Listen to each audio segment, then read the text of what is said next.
আজকে একটি ঐতিহাসিক দিন। আয়নাঘর যেটা আসলে জেআইসি, সেটার বিচার আজকে শুরু হলো। প্রথম সাক্ষী হিসাবে আমি এখানে হাজির হয়েছি। আমি আমার স্টেটমেন্ট দিয়েছি। প্রসিকিউশন টিমকে আমি ধন্যবাদ জানাই এই সুযোগটা করে দেওয়ার জন্য। আশা করছি যে এই যাত্রাটা আজকে শুরু হলো, ইনশাআল্লাহ কিছুদিনের মধ্যে আমরা হয়তোবা ন্যায় বিচার পেতে পারি এই ট্রাইব্যুনালে। আপনাদের থেকে দোয়া নিয়ে যাচ্ছি, ইনশাআল্লাহ আবারও দেখা হবে।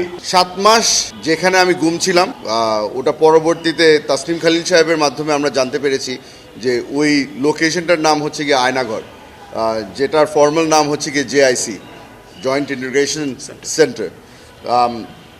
সেই 7 মাসেই আমার সাথে কী ঘটেছে, কী ধরনের নির্যাতন ঘটেছে, ওটার ডিটেল বর্ণনাটা আজকে আমি মাননীয় আদালতের সামনে তুলে ধরেছি।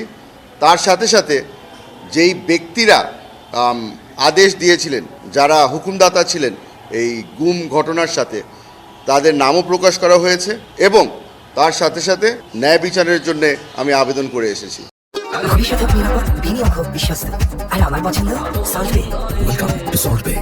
যারা যারা তৎকালীন ডিরেক্টর ছিলেন ডিজিএফআইয়ের, তাদেরকে অ্যাকিউজ করা হয়েছে।